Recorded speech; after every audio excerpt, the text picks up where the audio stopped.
Now, start. Mr. Deputy Chairman, sir, this discussion has come at an appropriate time when people in this country are very much concerned about the future of the press, its structure and its freedom, and therefore I welcome this opportunity to say a few words. I think that there is a good deal of misunderstanding, rivalry, and tension between the parliament and the press, and this misunderstanding exists on both sides of the house. The usual attitude among the politicians is that if a newspaper supports their party, then it is independent, and if it is criticizes their party, then it is the mouthpiece of the monopolists. Well, sir, it is not as simple as that. We all know that many parties, when they have been in power, for instance, the DMK, the CPM, all these parties have harassed newspapers when they have been in power. Sir, this is not a situation that is new to India. It exists in all democratic countries. To some extent, it is inevitable, and we have to learn to live with it. The tension and the rivalry arise most because some of the functions of the press and the parliament overlap. Also, because of the two institutions to a great extent depend on each other, and this results in a certain amount of resentment. There is also the fact that the press has a function to be a critic of the government, a watchdog of the government, as well as of the political parties. And this is often misunderstood as hostility.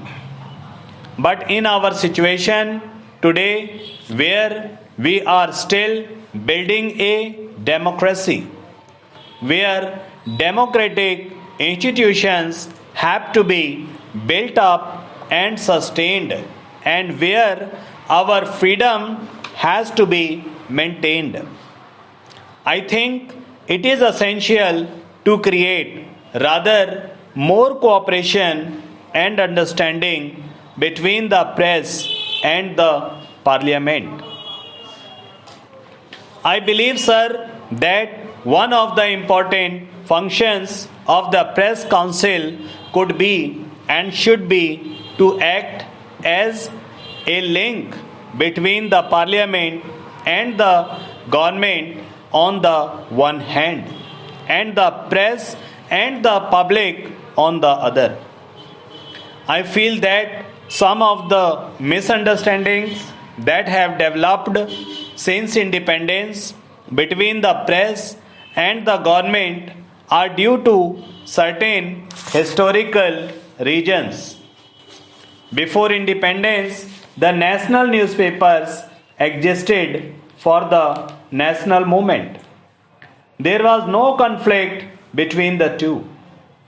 The proprietors, the editors, and the leaders of our national movement were united for the single aim of removing the British government.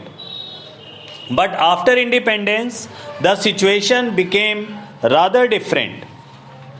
It is natural that after the achievement of freedom, there would be different interests and different ideologies represented in the press, just as they are represented in parliament. Therefore, to expect the press in India to support the party in power on all issues would be unfair and unrealistic. Sir, one of the complaints against the press coming from the parliament after the last general elections was that it did not reflect the will and the aspirations of the people, and that it has represented the monopoly interests. Even these allegations, sir, have been disproved to a great extent by those who have analyzed in detail the coverage of the last elections by the press. The fact is that a kind of distrust of the press has grown in the ruling party and in government circles, and their feeling is that our major newspapers do not support the basic policies of the government and that they are over critical. Sir, I would like to say this: if the charge against the press is that they are dependent to a great extent on big business and that they are out of touch with the vast masses of the people, there is some truth in it. But can't it be said about many of our political parties? Can't we say that the Congress party has links with big business? Who can deny that many of our parties often lack a touch with the masses? So, sir, the press on the whole reflects what happens around it, and its situation is very familiar to that of most of our political parties and of our political system. Sir, most journalists in this country would admit that there are many faults with the press today. One of the major faults which the members of the press have themselves repeatedly pointed out is that they are not in touch with the large rural areas in the country, and they tend to cater largely to urban middle classes. But the situation can ultimately be remedied only when we have higher literacy and education and development of rural areas. Again, it must be conceded that the freedom of the press today is inhibited by the fact that it is run by large business houses and commercial and other interests, often impinge on the freedom and integrity of the editor and the journalists who work with him. So, we all agree that freedom of the press should be strengthened.